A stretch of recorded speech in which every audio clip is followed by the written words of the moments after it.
You'd love to think that in your life you made all these brilliant choices. Sometimes just the wind would blow and you had to go.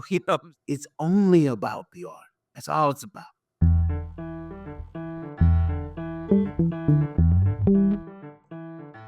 What's going on, everybody? My name is Hasia Muhammad, and you are listening to The Actor's Instrument, where we discuss the essential qualities you need to stand out in the entertainment industry. If you're a returning listener, especially on our YouTube channel, please make sure you're subscribed. We don't want you to miss any of the incredible content we've got coming your way, so go ahead and do that now if you haven't already. A member of the Juilliard School of Drama's first class ever, a titan of the American theater, considered one of the greatest to perform August Wilson's work, and someone whose film and TV credits span nearly 5 decades. This week's guest on The Actor's Instrument has done it all. Joining me today is Stephen McKinley Henderson, named by Vulture as one of the greatest character actors working today.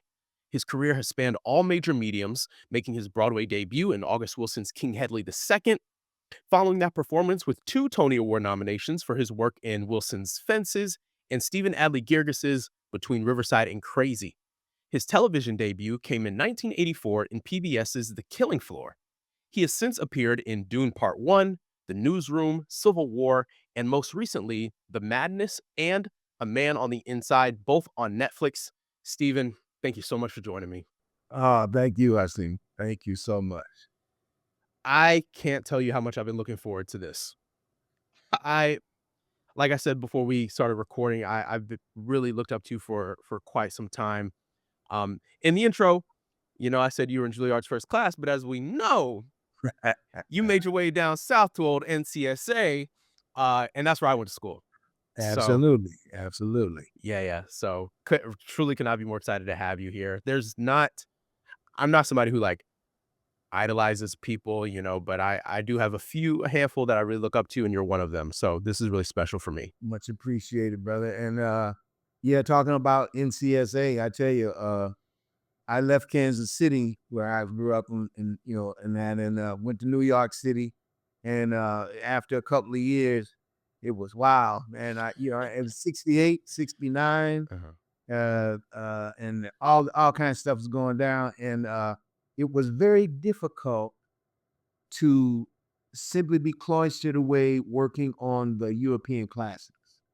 It became difficult for me. And my own home life in Kansas City, what my family was going through with me away, and the 60s itself, all of it, and identity, all of the stuff that was going down, I had to pull back. It wasn't like this choice. You'd love to think that in your life you made all these brilliant choices. Sometimes just the wind would blow and you had to go. You know what I'm saying? And and so I had to retreat and go back to Kansas City and go through some things. And then when I went back to New York City, thought I was ready to jump in it, and I got a call from a partner who said, "Hey, man, I'm down here in Winston-Salem, and they really got something down here. If you could come down, you could probably get an audition." And so I said, "Well, man, I got a little money I don't have." He said, "Well, man, don't worry about it. You go get in. So just get a bus ticket. Just go on and do that." And I didn't have way back. I barely had a way to get there, but I went, and I'm so glad I did, and ended up one of the great experiences. But Juilliard was a great experience too. Wasn't one over the other. I wasn't ready for one, and I was very much ready for the other. And the family that welcome. You talk about Southern hospitality at that Yeah. time. You know what I'm saying? Yeah. It was great. So anyhow, I don't mind a bit that you had to bring that up because it was very important. Yeah, I was curious to hear that story just because, today people would say you're crazy for leaving the Juilliard school. Yeah, It's right. Juilliard. Now at the time, you being in the first class, maybe I'm sure it was like people didn't know what it would become. Well, yeah, no, but they still be right. I was crazy. I wasn't crazy to leave there. I was just crazy. I was just caught up in the times, Sure. and you have to do what you have to do. At the moment, that was who I was, and I benefited from that road less traveled. That diversion. I benefited greatly. That's because I went to the School of the Arts. I was also able to study in London for a summer, back then, they had a summer program, and I went over there, and that was a very enlightening experience, and then went to graduate school in Indiana. But the thing was education. I was seeking the craft. I was seeking, artistic craft, but also I was learning to read deeply also at the same time. So in every way, that misspent youth is paying off every day as an actor. There are no useless experiences, I love it. and so yeah, man. I love it. Well, you've certainly been putting your experiences to work. I mean, you said, earlier you were like, I'm 75 years old, glad I could get this tech working. But listen, you do not stop working. You got 2 shows on Netflix right now. Could you talk to us a little bit about The Man on the Inside and The Madness? Oh man, what a my cup runneth over this year.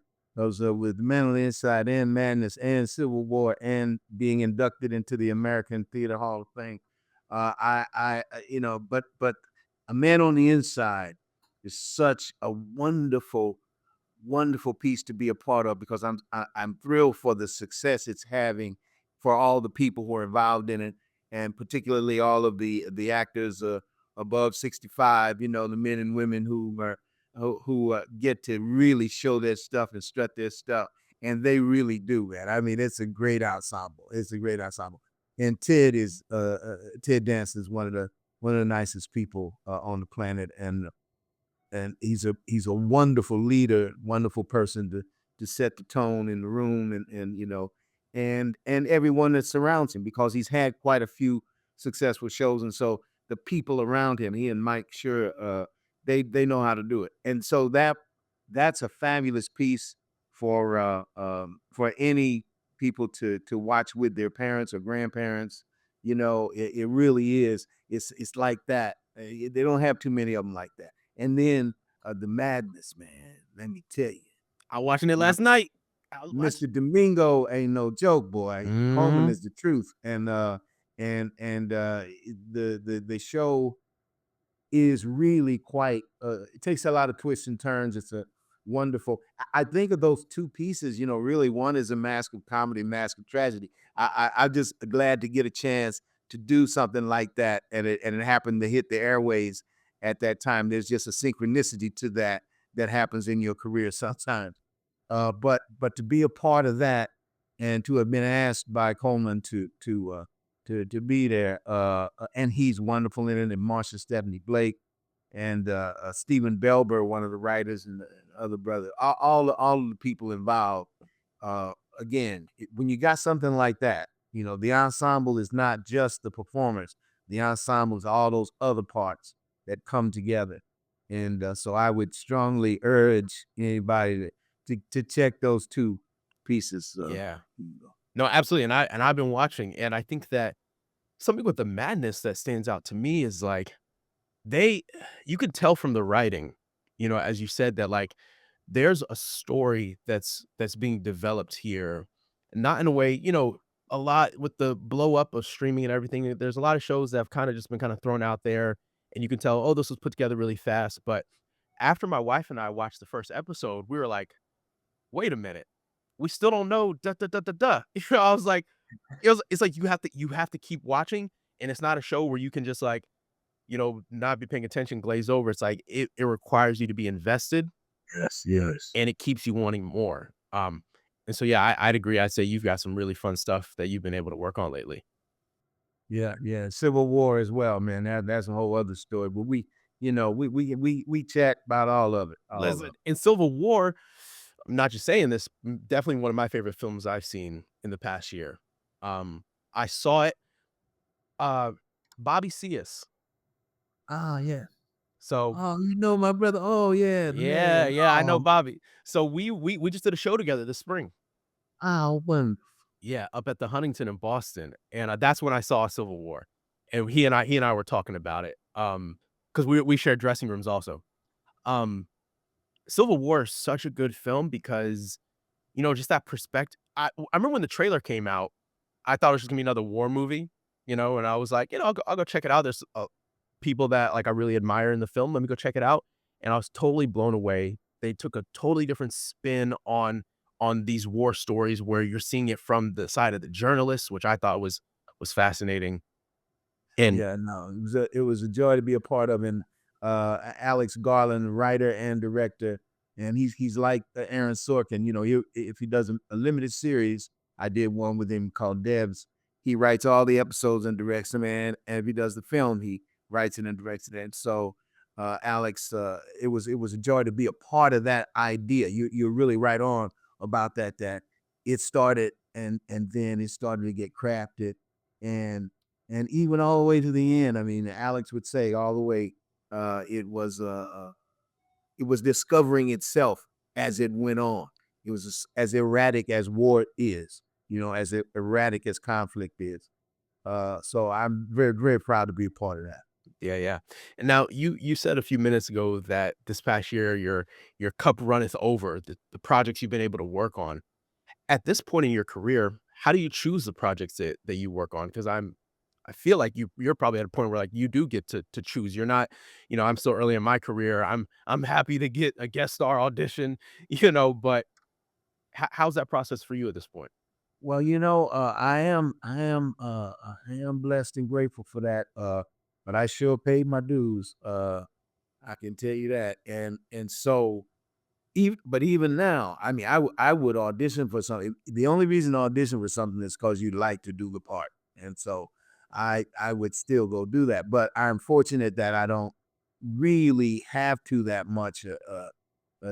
Send in a tape or something. But uh, it's fortuitous when you get to read a script. Somebody send you a script and say, "We'd like to offer you this, or we'd like you to consider this or something," and to get to read it. But it's always the same. The story. It has to do with what is the story, what is it about and I just love to be a part of a story worth telling, well told. Uh, uh, uh, a well told, worthy story, and uh, and then there's the times that things don't work out. So it might look like you're making these great choices, but sometimes the creator gets in it and says, "Ah, you know what? You can't do that over there. You got to do this here. This is what fits."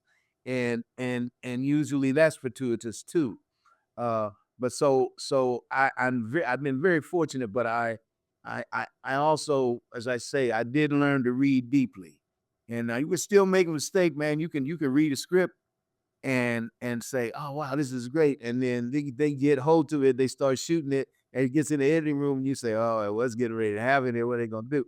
I got one that's out there in the mix that I really did for sentimental reasons, and I'm hoping that it falls like we want it to fall. You know what I mean? But I do get to do. This is the real answer to your question.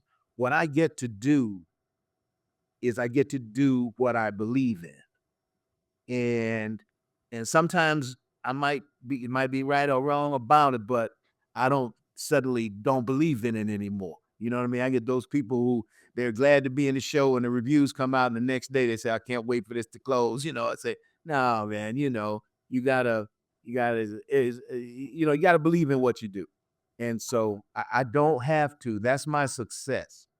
I don't have to do anything I don't want to do, and I certainly don't have to do anything that I don't believe in order to pay the bills. And I have been in that situation where I had to do something that I didn't necessarily want to do, but I had another reason to do it, because I had a child, and it was but sometimes, you just do something else. But that's why I was in education for a while, for many years too, because you start to realize how fickle the the business is, and you know. Yeah, yeah, yeah. Now, you recently won a Lucille Lortel and Drama Desk Lifetime Achievement Award. Some could say you've done it all. Is there anything you feel like you haven't or that you're still, dying to? Well, the thing I love about doing this are the surprises. So I don't have a thing I want to do. I just want to be able to do the surprise that comes. At this age, I just want to be able to execute. The thing that does touch me. Um, but I also am very grateful that I'm in uh, a situation with some fellow artists who we're preparing to have funding ready for certain arts organizations in the diaspora because in anticipation of what might be a fallow period to come here, the supporting of certain arts organizations from the national point of view. Yeah. There could be, and there could possibly be. I hate to say that I'm sure it will be, but most likely. But we're able to build some funding to be able to have a place to support the artists who are coming. We're talking about the times that we live in. Uh, so I can't name this thing right now, but I'm just telling you there really are some wonderful people of conscience and means and connected to corporate funding, and so we're going to just make sure that there's a place to go to do it. So that's what I really consider growing up. I'm that's what I'm really glad to be able to do. I can get me a job every now and then, but to be able to help there be work for many people, that's where I am right now. Anyway. That's amazing. That's amazing. You mentioned earlier that you have paid your dues. You went through the grind. You did what you had to do to get to this point in your career. Something that, I was wondering, looking back through your resume, you grew up during a time where a career as an actor was considered an especially like long shot for black folks, you know, and I would assume that the majority of your career even has been kind of that way. Was there a particular moment where you just had that moment where you felt like I can do this despite everything else out there that was maybe saying like, no, this isn't viable? Well, that's a great question, and I'm glad I had time to think about that because the truth is that there every 4 or 5 years, an event, a job, an ensemble. I get to do some work of art, whether it be a play or a TV thing, it's something that will keep me in it through the 4 fallow years that may follow. You understand what I'm saying? So, yes, there are these moments, I've had them, but I always, they're followed by periods of doubt, you know what I'm saying? But but I guess the first time was that I really felt, oh, I could do this was I auditioned in Chicago to be a part of the Juilliard School and to get to be in that first class. And they were very scrupulous about it. Was an extensive audition and everything. To come out of that and be able to get there and then get there and look around and see the level of the young people who were there with me, and were working. And I was just talking with Patty Lapone not long ago about those early days. Just sitting there and looking around and seeing everybody and being impressed by what everybody was doing. And so that was a time, but then that was followed by, I don't know if I can take New York City. I mean, I don't know if I'm ready Sure, for this. sure. Uh, and then in 1981, I played the Dublin Theatre Festival with the play The Island, a two-hander by Athol Fugard. And to be there in Dublin, Ireland, and at Trinity College and with the South African expatriates and being a part of all that, I said, "Oh yeah, man, this is why I, started this." And then in '96, um, when I met August and started working with August, by that time, I said, I might be able to get something out of this." You know what I'm saying? Uh, uh, and and uh, and so it's like that. And then there just these life affirming and art affirming experiences that crop up just when you need it to be. So just if you don't get weary, joy cometh in the morning. You know what I'm saying? Come on, say that. Come on. Okay. Woo. All right. Let's talk about August Wilson. You're widely considered to be one of the greatest performers of his work. And obviously you knew him.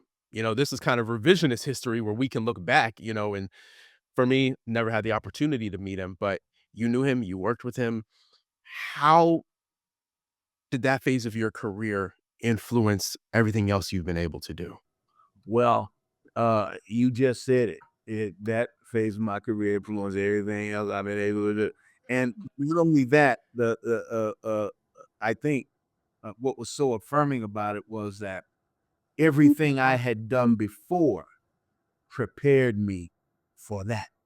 Mm. You know what I'm saying? That I suddenly could forgive myself for things that I thought I may have done that were not uh, uh, the way it should be done. Shirley MacLaine has this great expression. She said one time about, "I took so many steps backwards, I came in first." And Shirley MacLaine be rocking it, right? But she was just saying that people would tell her, "Oh no, you shouldn't do that. Oh, that's a mistake. Or, oh, why did you do that? You messed up." And all those choices led her right to where she used to be. So that's how I felt about all this. I realized that I had done all these things to know the iambic pentameter, to know the rhythm, to know the music of language, to know poetic text, even Tennessee Williams or whatever, to know to have gone through all that and to have been in the streets with Amiri Brock and to have done to have gone all those crooked roads and all those alleyways to be ready for the characters that August was going to elevate and exalt. And so to be able to be in that company of those actors, we just say, yeah, I'm noted to be one of the Wilsonian actors, but it's a big circle. It's a wonderful circle, and it's getting bigger and bigger and bigger. You don't have to have known Shakespeare to be a Shakespearean actor. And but it's an honor to have been among those cats that had played with had played in some trios and some duets and some Yeah. combos and then got to the big band. So Yeah. it's an honor. God, I love the way you just broke that down. All of the crooked roads and alleyways led you there and prepared you for that moment. And I just think this is so important for our listeners to hear because it's hard. I don't have to say that. It's obvious. Like being an actor, regardless of your color, regardless of where you come from, it's hard for all of us. And it's easy to fall Yeah. into that trap or that rut of like, oh, this sucks and maybe I can't go forward anymore. I saw a post from an actor a couple weeks ago on Facebook who said they were thinking about leaving the industry because it was so hard and they felt like they weren't getting what they were due. So I think it's just so important for us to hear it's all as you said earlier, as long as you don't get weary, Yeah, you yeah, know, yeah, yeah, the yeah. joy the joy's coming. Yeah, and Yeah. there's no wasted experience, as long as you know that. And and the thing is, as I said, you get the training as well as the soul. You got to understand you got to have that precision to accompany that passion. So you gotta be on point. You gotta know your stuff. Learn but there's sources, there are places to learn your stuff other than conservatory. You learn what you learn in conservatory, but you get in a company with a lot of veterans and you start to learn all kind of nuances, of stuff. And and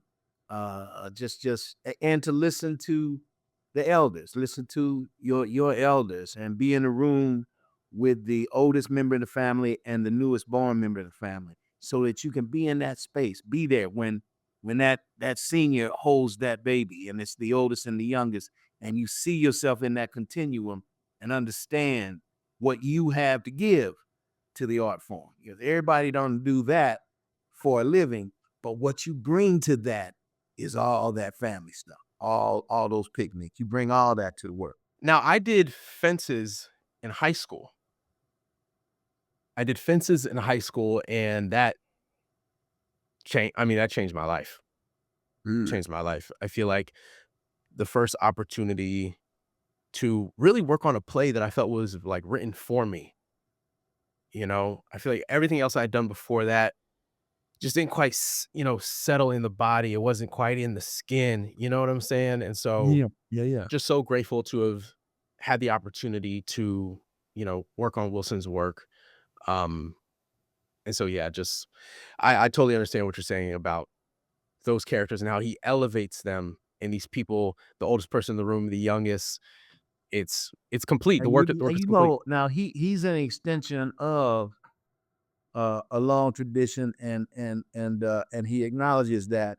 But nobody quite got that blues iambic like August got that blues iambic.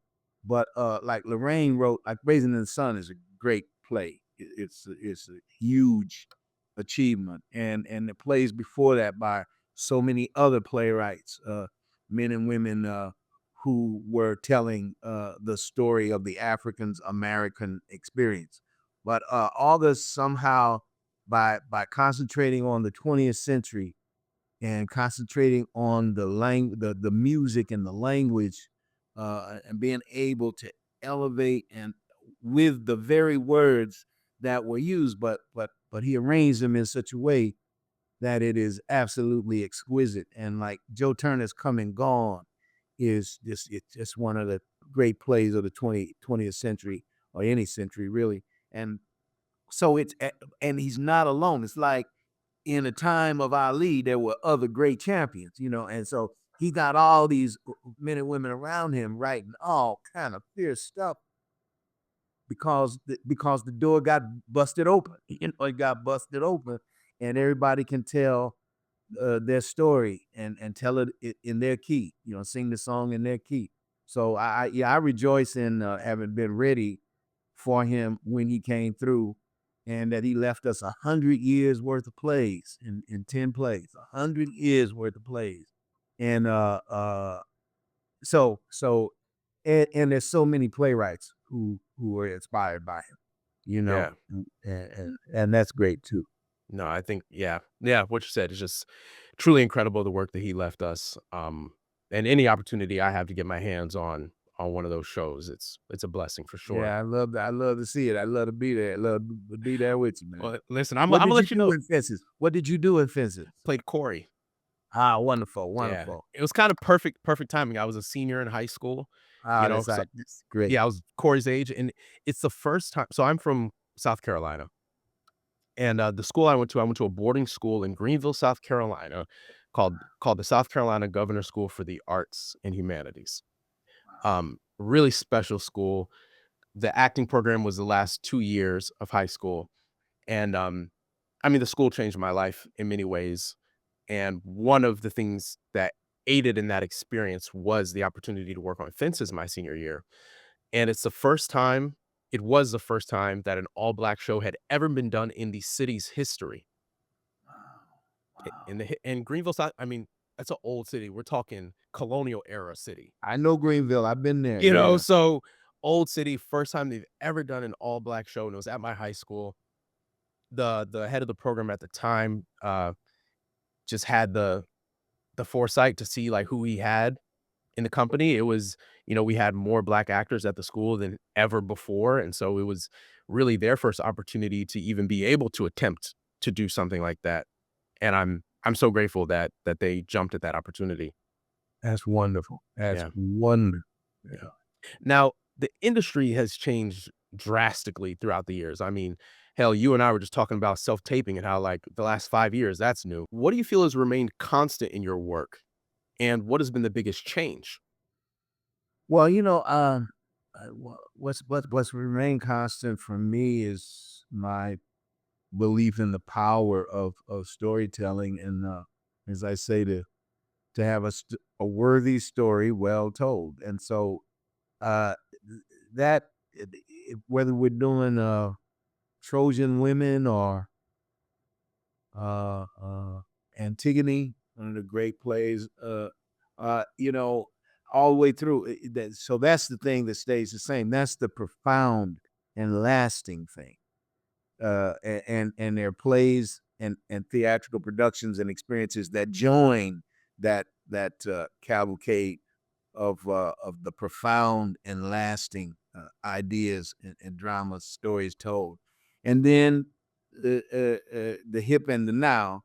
There's stuff that comes along that's is not so much profound and lasting, but the hip and the now, and and and they join it. If done in, I mean, because you got to be faithful over all of it. So what's changed is this marvelous attempt at allowing the actual production to say that this story is true for all people. And I'm speaking to the casting. There are people who now, like Brother Wendell, who did Willie Loman a couple seasons ago on Broadway in Deadwood Salesman, and Sister Esipatha, who did Come Back Little Sheba a few seasons back. And so what is really different is that there are these people whose careers, this is not about affirmative action or even not even really about non-traditional casting, but finally, because the traditionally nobody gets cast who can't be in a successful production. So it's still box office leading the whole thing. Ain't Right. nobody throwing away the box office to help somebody get a part. Okay. Okay. If James Earl Jones gets cast as Big Daddy, it's because it's James Earl Jones getting cast as Big Daddy. All right. So it's traditional in that sense, which is really good for people to understand. It is not some financial risk to expand your vision of the play and to know that it works for everybody. Conversely, it's also important to know that an all black story can have meaning worldwide, and that. So these things that are still being wrestled with, but they are here now. And like the great towering figure in this whole performance thing in terms of America and the black experience is Paul Robeson. Robeson's career, Robeson's presence, Robeson's effect on all the performing artists, in that time. He and Josephine Baker, and on the international scene, the international scope of the careers. And we got some people today like like Denzel and and Viola. God bless to be able to work with both of them, man. To be on Broadway in the first scene of that play, and that's one of the times. That's one of those times when I'm sitting there after all these years and say, "Well, I might have some here." The first scene of the play is Denzel, Lila, and me, and they trust me with like that. So, but yeah, there's much change, but there's much to be done because you see, to have change inside the arts is not nearly as significant as change in the lives of the citizen. It's the people's lives. As long as they can still do what they do to, the what the we don't have to go there, but the George Floyd's and all the stuff that goes down in the midst of all of the other stuff, and it's you can't get weary because there's work to be done. There's always Yeah. work to be done, Yeah. and I'm glad, and I think it's a noble pursuit, telling stories that you hope can heal and liberate people's minds and hearts and the consciousness. We gotta make sure that a vote counts. We gotta all the fundamentals. It's all the fundamentals. No, absolutely, absolutely. And art, as we know, it uplifts what's going on in society. Yeah. So there these things work in tandem. We can't just isolate ourselves in our artistic bubbles. And Exactly. it's like like you say, we got to get out there. We have to be committed and invested citizens within the communities that we exist in. That's a part of the artist's job. At least that's what I believe. You're You know. 100% right, bro. Yes, Yeah. sir. Yes, sir. Now, I was watching an interview, or sorry, was this an interview? No, a speech you were giving, and you said if you have a different way to perform on Broadway Mm. than you do in Boise, then you don't deserve to work at either place. I would just love for you to elaborate on this statement and the importance of craft and the importance of reverence of the material regardless of the stage. Well, again, you use the right word, reverence. Uh, that that this thing we do, this ritual of theater, it it really does have to have. You have to have your own standard. There's nobody else that's going to give you that standard. You have to carry that with you. You have to carry all of the reverence for this profession with you. And I have been the reason that I came up with that statement. It was I have been in the company of some people who has said, "Oh man, how many of them are out there?" You say, "What difference does that make?" They want to talk about what's the size of the house. Well, where are we? Which town is this? Do they know? Do they even know what good stuff? Yeah, I said, what? This is a conversation that shouldn't even be going on.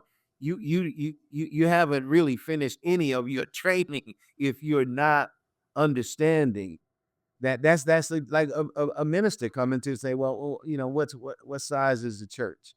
Mm, But that, right, that's all. It's so incorrect. That's really right. incorrect. Or say, well, take up the collection first, and then I'll give my sermon. You know what I mean? Give me the But but if you do indeed have a different standard for Toledo or Boise or whatever, then there's only one way to do the play, and it's the best you can. And it's a Broadway performance everywhere you do it. Now, the thing that happens in New York is really quite something. But the suits that come around and the pressure that they so you got all kind of pressure on you that might make you, not deliver because there's all this stuff. But when you're working in the regions and when you're working in the provinces, it's only about the art. That's all it's about. It's about the story and the power of the story. And that's where you learn that. And that's what you carry to Broadway. It's the other way around. It's not that Broadway makes your stuff good. Broadway, just because you play Broadway don't mean your shit is right. I mean, excuse my language, No, but don't say that. you know what I mean? Okay. But no, you got to have it to get there. Okay, that's how that go. You got to Right. be ready for that. So the only way to learn it is to have it that way every day. Denzel used to say that about, you got to stay ready so you don't have to get ready. Okay. You know, Okay. I love that. I love it. I say that all the time. Stay ready so you yeah, don't have to get ready. that's one. Steven, I got one final question for you. Mhm. What is the defining quality that you bring to the table as a storyteller? Wow, see, that's something. Uh, my first response really is to say you have to talk to some director who has hired me. Talk to some directors, because they're the ones that would say, I hired Henderson because for this part, because of this. And because they will know because I'm just responding to the text. I'm just doing me for all I'm worth. You know what I mean? In terms of responding to the text. But the other, if I had to think of something that I like to be known to do, is that I believe in the story. I believe it. There's a moment inside a play, like to get to do between Riverside and Crazy on Broadway. We had done it twice before off Broadway, and then they had a Pulitzer season that where they brought these plays that have won Pulitzer prizes to bring people back to the theater after COVID and that. So to be asked to do that and to be among those when Wendell did his Willie Loman and when all the brothers did Susan Lloyd Park's show, uh, you know, uh, it was and the piano lesson was there and some wonderful, wonderful work, man. The cost of living, oh man, it's some great plays that were there, and so it was great to be in that number. But there was a moment on stage when I completely, and I love this when that you really believe in everything that's there.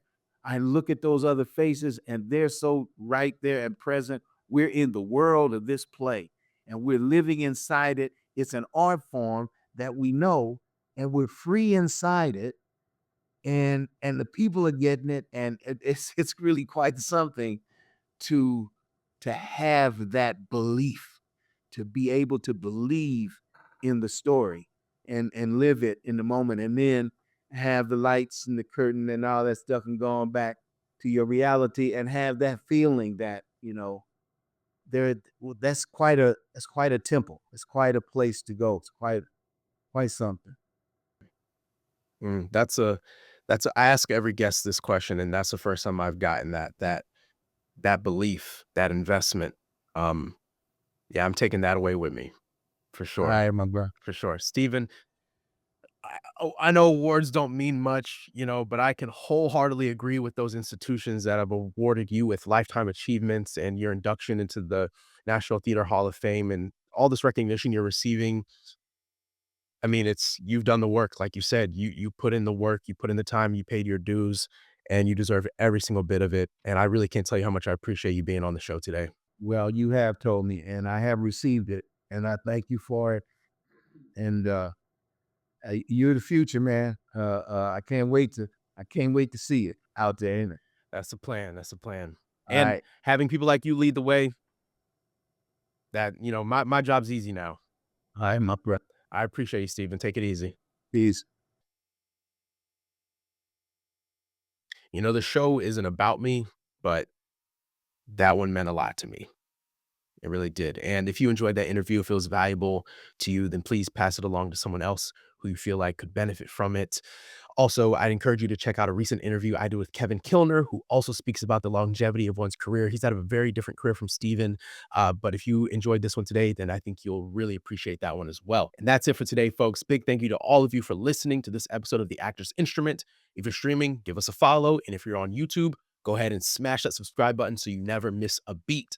The Actor's Instrument is a presentation of Red Letter Entertainment.